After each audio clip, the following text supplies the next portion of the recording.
네, 현재 시간 3시 5분 지나가고 있습니다. 현재 양대 지수 낙폭을 많이 축소해 나가고 있습니다. 오늘 정치적인 불확실성이 대두되면서 코스닥 같은 경우는 연저점을 이탈하는 그런 모습을 보이기도 했는데요. 오늘 코스피 지수 현재 구간 0.3%대 약세, 코스닥은 0.9%대 하락세를 기록하고 있습니다. 라스트 빅딜 함께 해보도록 하겠습니다. 양대 지수 모두 낙폭을 축소했다라는 점 다시 한번 체크해 보시기 바라겠습니다. 자, 오늘 시장 안에서 주목받았던 종목들 체크해 보고요. 종가 매수 여부 확인하겠습니다. 네, 오늘은 이지은 이지스탁 대표, 정태근 이스토리 이사와 함께하겠습니다. 어서 오십시오. 네, 반갑습니다. 어서 오세요. 자, 한 종목씩 이야기 나눠보도록 하겠습니다. 비트코인의 상승 어디까지 지속이 될까? 사상 처음으로 10만 달러 선 돌파 이후에 살짝 조정이 나오기는 했습니다. 이와 함께 네오위즈 홀딩스 주가 급등락 지속되고 있는데요. 이 종목에 대한 두 분의 의견 들어보겠습니다. 두 분 모두 종가 매수 의견 주셨어요. 정태근 이사님께 질문 드리고 싶은데요. 네. 이 종목에 대한 종가 매수 의견을 주신 것은 앞으로도 가상화폐 시장이 더 뜨거워질 수 있다 이렇게 보시는 건가요? 네, 계속 뜨거워진다라고 생각을 하고 있고 네. 만약에 서울에서 부산을 간다고 가정을 해보게 되면 네. 저는 이제 경부 탔다가 이제 영동 고속도로를 타고 이제 여주로 가고 있다라고 생각을 하고 있습니다. 이게 무슨 얘기인지 할 수 있는데, 예. 그러니까 아직 이제 출발해가지고 네. 간다라고 보시면 네. 될 것 같아요. 그리고 이제 네오지 홀딩스를 선택을 했는데 사실 컴투스 홀딩스에 좋은 기억이 있다 보니까 좀 선택을 하게 됐어요. 지금 화면 보시면 아시겠지만 이게 컴투스 홀딩스 차트거든요. 네. 컴투스 홀딩스 같은 경우에도 아시겠지만 자회사와 함께 코인원 지분을 38% 갖고 있다는 그 이슈를 내 가지고 최근 상당히 가파른 상승가 나왔거든요. 근데 상한가에 한번 눌렸어요. 눌렸다가 이제 다시 한번 돌려준 흔들이 나왔는데 아마 네오지 홀딩스 같은 경우도 뭐 제 개인적인 생각에는 시장에서 이제 제2의 컴투스 홀딩스가 어떤 게 될 것인가 아마 그걸 찾다 보니까 네오지 홀딩스가 좀 반응이 나왔고 그리고 오늘 이제 상한가 아래쪽으로 출발을 하게 되면서 저는 종가 대비 낮게 출발을 하게 되면서 컴투스 홀딩스하고 좀 약간은 비슷한 그런 패턴을 만들고 있다고 생각을 하고 있습니다. 예. 그래서 어쨌든 뭐 컴투스 홀딩스 가상화폐 관련주라고 봐도 되겠지만은 저는 또 디테일하게 가상화폐 거래소 관련주 이렇게 좀 보시면 되지 않을까 생각이 들거든요. 네. 그 이틀 전에 그 비상계엄 소식이 갑자기 나오게 되면서 보니까 거래가 터지게 되면서 엄청나게 거래소 돈을 많이 벌었더라고요. 예. 아 그렇게 본다면 앞으로 이제 거래소 같은 경우 돈을 많이 벌 거라고 봐지고 네. 그리고 이제 뭐 두나무 같은 경우도 미국 상장 얘기가 있잖아요. 그런 관점에서 보게 된다면은 아마 이제 컴투스 홀딩스였던 이 그 제2의 컴투스 홀딩스 이런 흔들이 나오지 않을까라는 좀 생각을 해봤습니다. 예. 알겠습니다. 이것도 하나 여쭤보고 싶은데 가상화폐 거래소에 관련돼 있는 종목을 좀 보자라고 말씀하셨는데 네네. 그것과 가상화폐 그 자체 둘 중에 뭐를 하는 게 좋을까요? 왜냐하면 네네. 그동안 이런 관련주 얘기 나올 때마다 차라리 비트코인에 투자해라라고 하시는 네. 분들도 있었거든요. 저도 그랬어요. 그렇습니까? 네. 직접 투자가 낫다. 지금 생각은 어떠신가요? 방송에는 이해되나요? 저도 가상화폐 투자하고 있거든요. 아, 예, 예. 네. 그러니까 이거를 네. 그러니까 어찌 보면 약간의 투기성이 아니라 그러니까 어찌 보면은 그 추세 매매를 할 수가 있겠죠. 뭐 하락 지금은 어쨌든 누가 보더라도 비트코인을 필두로 해서 주요 가상화폐들이 우상향하고 있잖아요. 예. 그런 관점에서 보게 된다라면은 분명히 봐야 되지 않을까 생각을 하고 있어요. 그리고 예. 아시겠지만은 뭐 트럼프 같은 경우도 미국 증권거래위원회 위원장을 친가상화폐 이쪽 인물로 지명을 했고 파월도 언급을 했잖아요. 예, 예. 그래서 분위기를 보게 되면 어쨌든 지금은 가상화폐를 분명히 봐야 되는 시기고 그리고 거기 플러스 해가지고 이제 우리나라의 컴퓨터 홀딩스에 비슷한 종목이 미국 쪽에 또 코인베이스라는 종목이 있거든요. 예. 네. 그래서 가상화폐가 좀 위험하다 생각하시는 분들 같은 경우는 뭐 대안으로 뭐 코인베이스 이런 종목도 보셔도 전 된다라고 봅니다. 예. 자, 일단 가상화폐주에 대해서 설명을 들어봤는데요. 조금 전에 들어왔던 또 속보가 있어서 이것도 네. 한 가지 전해드리겠습니다. 지금 윤석열 대통령이 국회로 이동 중이다라고 하는 소식을 조금 전에 전해드린 바 있는데 또 지금 대통령실은 오늘 국회 방문 계획이 없다라고 다시 알려왔습니다. 사실 윤석열 대통령이 국회에 방문한다라는 소식이 전해지자 민주당 내에서는 극렬하게 반발 반응이 네. 나왔었는데요.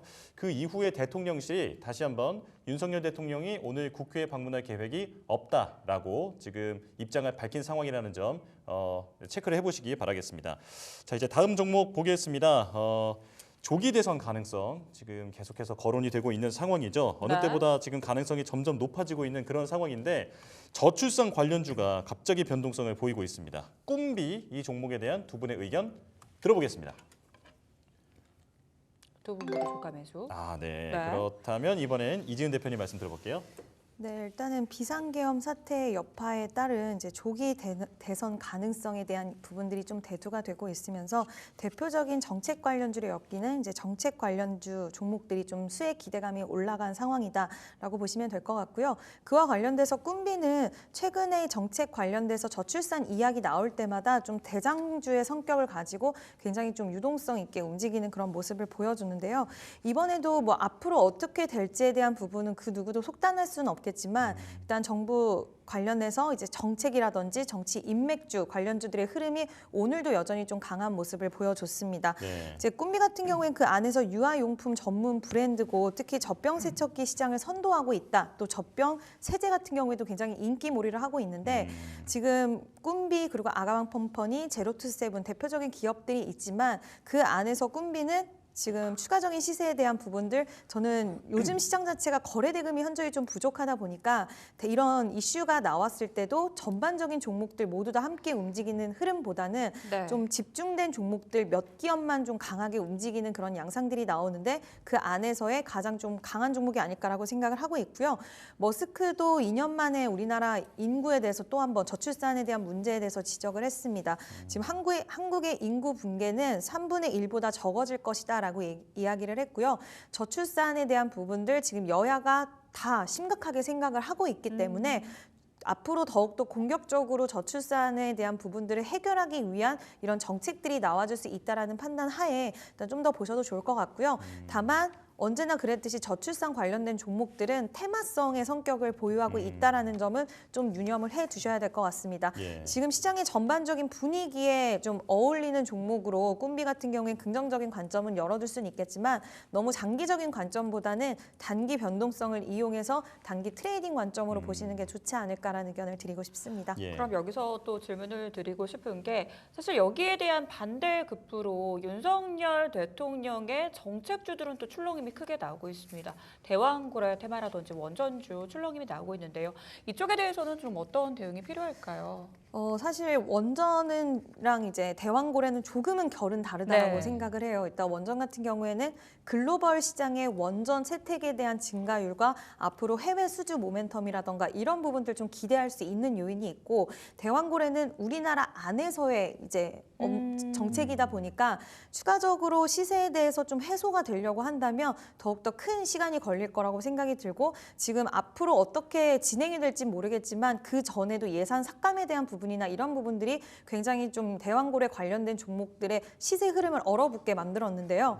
일단 장기적으로 저는 원전주들은 우리가 추가적으로 좀 기다릴 수 있는 모멘텀은 있다라고 봅니다. 다만 지금 시장 분위기에서 뭐 지금 탄핵 쪽으로의 이야기가 좀 좁혀지고 있는 네. 가운데 이쪽 관련돼서 정부 정책주들은 심리 자체가 앞으로도 조금은 장기적으로 좀 얼어붙을 수 있다라는 점. 그 반발 매수세가 들어온다 하더라도 꼭 매도 물량이 우위를 차지하면서 차익 실현, 그러니까 좀 매수가 들어오다가도 매도가 확 덮어버리더라고요. 그러니까 좀만 올라오면 빨리 팔고자 하는 분들이 많이 계신 것 같아요. 네. 그래서 당분간 보유하신 분들은 장기적으로는 원전 관련주들은 다시 한번 추세가 좀 살아날 수 있는 가능성이 있겠지만 내가 단기적인 관점으로 좀 들어가셨다, 매수하셨다 하는 분들은 비중을 좀 축소하는 부분에 대해서도 좀 고려해 보시는 게 대왕고래도 마찬가지로요. 좋지 않을까라는 의견도 드리고 싶습니다. 예. 결국은 정책주 내에서도 조금 다른 시각이 필요할 것 같습니다. 원전과 대왕고래 테마는 좀 다르다라는 측면에서 설명을 해주셨거든요. 원전은 장기적으로 봤을 때 성장 모멘텀 여전히 살아있지만 단기적으로 센티가 좀 훼손이 된 측면이 있기 때문에 이에 대한 고려가 필요하다. 이렇게 정리해 보도록 하겠습니다. 네. 자, 이제 다음 종목이 지금 제 차례예요. 정리되는가? 예, 좀 맞아요. 해주시기 바랍니다. 네, 이번 종목은 네이버입니다. 음. 외국인들의 매수세와 함께 슬금슬금 주가 많이 올라왔는데요. 증권가 역시 이 종목 목표가 상향 조정하고 있더라고요. 두 분의 의견 궁금한데요. 바로 들어볼게요. 엇갈렸어요. 정태근 이사님 의견부터 들어볼게요. 네. 일단은 최근에 이제 네이버가 올라온 이유는 네. 내년에 이제 AI 사업 구체화 가능성 이것 때문에 이제 올라오고 있다 생각을 하고 있거든요. 네.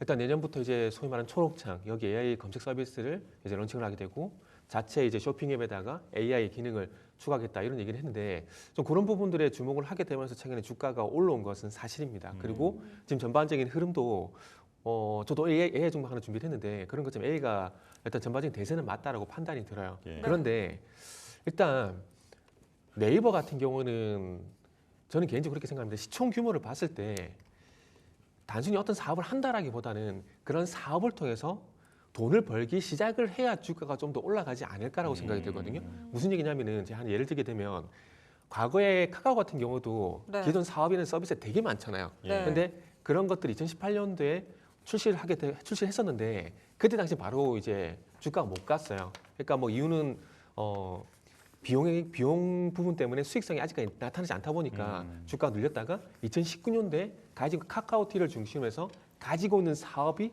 부각이 되게 되면서 주가 탄력적으로 갔거든요. 그러면 이 사례를 한번 네이버를 가져오게 된다라면은 네이버도 마찬가지로 생각이 들어요. 물론 지금까지 상승한 거에 대해서는 부정을 할 수는 없지만 네. 이게 더 갈 거냐 말 거냐의 관점에서 보게 된다라면은 네이버가 만약 중형주, 중소형주라면은 얘기가 달라지겠지만 네이버 정도 시총이라면은 돈을 번다라는 그러니까 실적으로 이런 부분이 반영이 돼줘야 저는 개인적으로 갈 수 있다고 보거든요. 그래서 일단은 지금부터는 전 개인적으로 오를 때마다 저는 매도를 하는 게 맞다라고 생각이 들다 보니까 네. 일단 X라고 생각하시면 될 것 같아요. 예. AI가 대세는 맞는데 네이버의 경우에는 단순히 기대만으로 주가가 부양되기는 힘들다. 숫자로 찍혀야 한다라는 부분들 강조해서 말씀해 주셨어요. 이재은 대표님은 어떤 점에 좀 주목을 하셨나요?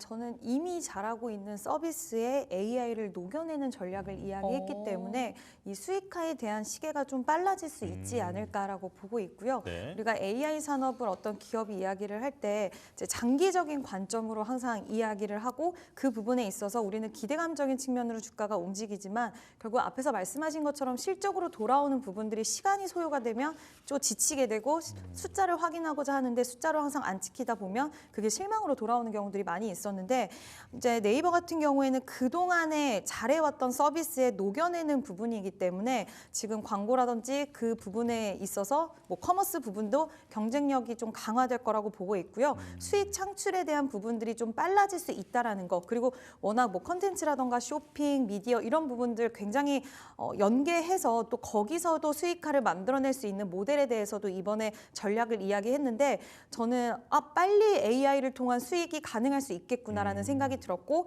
또 미국 쪽에서의 지금 팔란티어라는 기업이 물론 엔비디아도 지금 흐름이 나쁘지는 않습니다. 굉장히 좀 강한 흐름을 유지를 하고 있지만 지금 미국 시장에서도 여전히 AI 하드웨어 쪽에서의 소프트웨어 쪽의 흐름은 계속해서 이어가고 있다라는 거. 그래서 그 온기가 우리나라까지도 좀 지속 이어질 거라고 보고 있고요. 지금 기관과 외국이나 연기금 계속해서 매수세를 좀 이어가고 있는데 이러한 흐름들이 결국에는 AI 관련된 모멘텀을 예전에는 네이버라는 기업을 AI 모멘텀이 이제 성장성에 가져갈 수 있는 신성장 동력이긴 하지만 이걸 좀 먼 미래로 받아들였다고 한다면 지금은 이제 곧 이게 실적에 반영될 수 있지 않을까라는 그런 기대감적인 측면으로 좀 수급이 유입되고 있다라는 거 보고 있어서요. 네. 주봉상, 월봉상 보시면 추세가 완전히 좀 돌아선 것을 확인을 할 수가 있습니다. 지금 주봉상에서도 바닥권에서 거래량이 어느 정도 실리면서 장기 이평선에 대한 안착하는 모습이 나와주고요. 월봉상에서도 21선 돌파해주는 흐름이 나와줬기 때문에 장기 추세 자체가 좀 전환이 되는 시그널이 나왔다라고 생각이 들어서 네이버는 당분간은 좀 더 시세 흐름을 이어갈 수 있지 않을까라고 보고 있습니다. 네, 이사님께서는 시총 규모로 볼 때 AI가 실제로 돈이 된다라는 걸 보여주기 시작해야 주가가 좀 상승 탄력을 받을 거다라고 전망을 하셨고 그리고 대표님 같은 경우에는 이미 운영적인 서비스에 AI를 녹여내는 거기 때문에 수익화가 꽤 빨라질 수 있다라고 이렇게 엇갈린 전망을 좀 보여주셨습니다. 자, 일단 OX로 나뉘었다는 점 기억해 보시길 바라겠고요. 자, 다음 종목은 LS 일렉트릭입니다. 자, 미국향 매출 기대감 속에서 최근 기관과 외국인의 행보가 좀 엇갈리고 있는 상황인데 장중에는 주가가 15만 원 선 아래로 내려가기도 했습니다. 자, 이 종목에 대한 두 분의 의견 들어보겠습니다. 자, 이번에도 엇갈렸네요. 이사님 말씀부터 들어볼게요. 일단은 뭐 전력 설비 쪽을 아쉽게 보는 건 아니고요. 네. 그 지난 시간처럼 이렇게 그 섹터 내에서 저는 LS 일렉트릭보다 LS 마린 솔루션을 더 보다 보니까 그러니까 이거를 O를 할까 X를 할까 그 고민을 되게 많이 했거든요. 예. 근데 일단은 어쨌든 종목이 틀리니까 일단 엑셀 선택했습니다. 그래서 저는 성향에 따라서 LX 일렉트릭, LX 마린 솔루션 선택을 좀 하시면 될 것 같아요. 예. 일단은 뭐 저는 개인적으로 이제 주식시장은 항상 새로운 어떤 이슈라든지 새로운 소식에 목말라 있다고 좀 생각을 하고 있거든요. 근데 전력 설비 쪽을 보게 되면 해저 케이블 얘기 같은 경우는 최근에 처음 나왔어요. 그러니까 전력 설비 내에서 어찌 보면은 새로운 모멘텀이 될 만한 부분들이 이제 미국 내 해저 케이블 이거를 건설하는 데 있어서 중국 업체를 배제한다. 그러면서 EU 쪽이란지 우리가 동맹국 쪽으로 갈 가능성이 높은데 이렇게 본다면 우리나라 쪽도 올 가능성이 높습니다.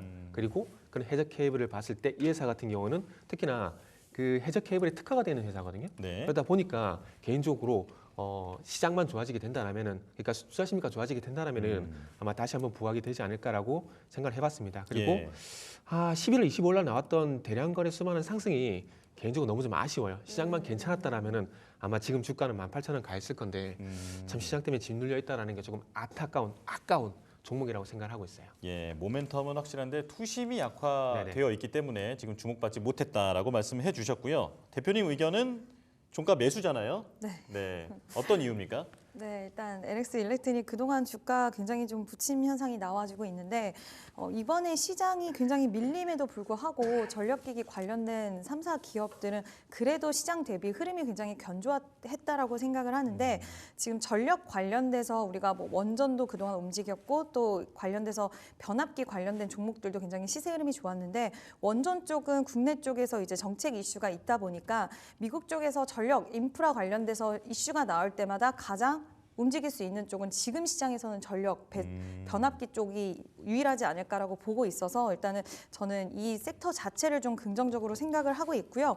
3분기 실적 발표 이후에 이제 여타 국내 전력기기 업체들과 좀 주가 대비가 부진한 모습을 좀 보여줬는데 2025년에는 KOC에 대한 인수 그 부분에 대한 효과가 좀 발생을 할 거고요. 지금 4분기 때, 그러니까 내년 4분기 때 2배 증설 외에도 지금 경쟁사랑 좀 차별화된 요소들을 우리가 시장에서 확인을 할 수 있다라고 보고 있는데 이 차별화된 부분은 미국 수배전 기기 쪽의 유통업체 25개를 확보를 했습니다. 그래서 이로 인해서 매출에 대한 증대폭이 굉장히 좀 가파르게 상승할 수 있는 여력에 대해서 좀 기대할 수가 있을 것 같고요. 결국에 2024년에 매출, 미국향 배전기기 매출이 살짝은 좀 부진했어요. 그렇지만 1,000억 정도였는데 2025년에는 1,700억 이상의 수준을 만들어낼 수 있다는 그 모멘텀을 필두로 해서 일단 실적이 잘 나오면 분명히 다른 기업들 대비해서 지금 주가가 굉장히 부진하기 때문에 어느 정도는 저는 반등이 좀 강하게 나와줄 수 있다라고 생각이 들어서 LX 일렉트릭은 긍정의 의견을 드렸습니다. 예. 동종 섹터 내 종목 대비 저평가 구간이다. 가격적인 매력 있다라고 말씀해 주셨고요. 내년 매출 성장 기대된다라고 말씀해 주셨으니까요. 투자에 참고해 보시기 바라겠습니다. 자, 다음은 의료 AI 쪽에서 한 종목 보도록 하겠습니다. 요즘 AI가 시장 안에서 대세긴 대세구나 이런 생각이 드는 게 의료 AI 종목들 보면서 그런 생각이 많이 듭니다. 삼성이 반도체가 워낙 위기니까 미래 먹거리, 헬스케어 쪽에 좀 주력을 하면서 의료 AI 쪽 투자도 확대가 될 것이다. 이런 분석들 많이 나오고 있거든요. 루닛에 대한 두 분의 의견 들어보겠습니다. 두 분 모두 종가 매수 의견 주셨어요. 이재현 대표님 의견부터 들어볼게요. 네, 의료 AI 관련된 종목들은 처음에 이제 우리가 갑작스럽게 시장에서 주목도가 그동안 굉장히 부재하다가 네. 올라왔던 가장 큰 트리거적인 역할은 머스크의 역할이 좀 크지 않았나 싶습니다. AI 관련돼서 앞으로 좀 규제 완화 여러 가지 기대할 수 있는 이야기들을 이제 X에다가 또 올렸고요. 네. 그러면서 의료 AI 관련된 종목들이 부각을 받기 시작했는데 또 루닉시 그때 마침 실적 발표를 했는데 적자폭이 축소되는 흐름들을 보여줬습니다. 우리 의료 AI 종목들 항상 이야기를 할 때 실적이 올라와야 된다, 실적이 올라와야 된다 이야기를 많이 했는데 호재성 이슈가 있는 가운데 적자폭 축소까지도 같이 이어지다 보니까 투자자들의 심리 자체가 개선이 됐고요. 또 여기다 아스트라제네카와 AI 관련돼서 협업 소식이 또 협업 계약 체결 소식이 들려오다 보니 겹겹으로 좀 호재가 같이 발생한 구간이 나와줬고 바닥권에서 강한 시세 흐름이 이어졌다라고 보는데요. 일단 앞으로 AI 관련돼서 이 산업에 대한 성장성은 저는 좀 많은 AI 관련돼서 좀 접목을 하는 산업들이 있지만 특히 의료 쪽은 굉장히 좀 필요도가 높다라고 생각이 들어서 이와 관련돼서 시장에 대한 성장 성장세 자체가 굉장히 좀 강할 수 있고 그 안에서 루닛 같은 경우에는 워낙 시총이 다른 기업 대비해서도 지금 1조 원대 의료 AI 기업이 글로벌 시장에서도 잘 없다라고 하더라고요. 네. 그만큼 외형 성장에 대한 부분들도 잘 이뤄낸 기업이라서 지금 병리 진단, 그러니까 스코프에 대한 사업을 영위를 하고 있는데 이쪽이 좀 매출이 잘 잡히면 지금 루닛 같은 경우에는 조금 더 탄력적인 모습이 나와줄 거라는 전망이 있습니다. 그래서 중기적으로는 이쪽 관련돼서도 좀 기대할 수 있는 요인들 앞으로 좀 있지 않을까라고 보고 있어서요.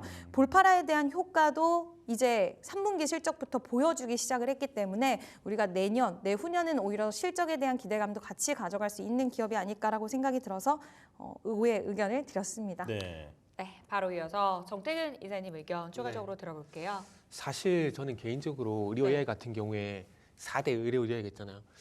실적만 이제 흑자로 돌아서게 되면은 분명히 갈 거라고 생각을 했는데 조금 전에 이재현 대표님 말씀하셨듯이 그 테슬라가 죄송합니다. 머스크가 머스크다. 그 시기를 좀 더 앞당겨 주는 것 같아요. 그러니까 결국 이제 다시 한번 트럼프 머스크가 조인을 하게 되면서 XAI라는 부분을 또 부각시키게 되고 그러면서 AI가 다시 이슈의 중심이 돌아왔는데요. 일단은 잘 아시겠지만은 작년 상반기 때 네. AI가 태동을 하게 되면서 가장 주가 강하게 나왔던 섹터가 의료 AI거든요. 진짜 그때 방송만 네. 틀면 이 종목 얘기했던 것 그죠. 같아요. 루니, JLK, 뷰노, 네. 딥노이드 이 종목이 맞아요. 계속 했었거든요. 근데 그러고 난 뒤에 주가가 많이 식었고 그리고 나서 AI가 계속 얘기가 나왔었지만은 부각을 받지 못했었어요. 그런데 이진 대표님 말씀하셨듯이 다시 한번 AI가 부각될 만한 미국 쪽 소식이 나왔었고 그러면서 먼저 반응이 나오고 있는데 그런 반응들이 먼저 나오게 되면서 주가 상승이 나오게 되고 그리고 지금 의료 AI 쪽 같은 경우는 조심스럽지만은 내년에 흑자 전환 얘기도 조심스럽게 나오고 있거든요. 그래서 오. 흑자 전환만 되게 된다면은 아마 조금 더 탄력있게 가지 않을까 생각이 들어요. 그래서 과거에 요거 생각하시면 될 것 같아요. 그 모바일 게임 그 애니팡인가요? 지금 정확히 애니팡 맞죠? 애니팡이라는 게임이 네, 인기 네, 많았죠. 있었죠? 네, 예. 너무 그게 오래전 네. 기억이라서. 갑자기 이 과거에 비슷한 사례를 찾려고 하다 보니까 네. 좀 헷갈렸는데 음. 그 2012년도에 그 게임이 온라인에서 모바일로 넘어가게 되면서 네. 2012년도에 1차 상승 크게 나왔었잖아요. 음. 그게 제가 봤을 땐 작년 의료 이해라고 좀 봐져요.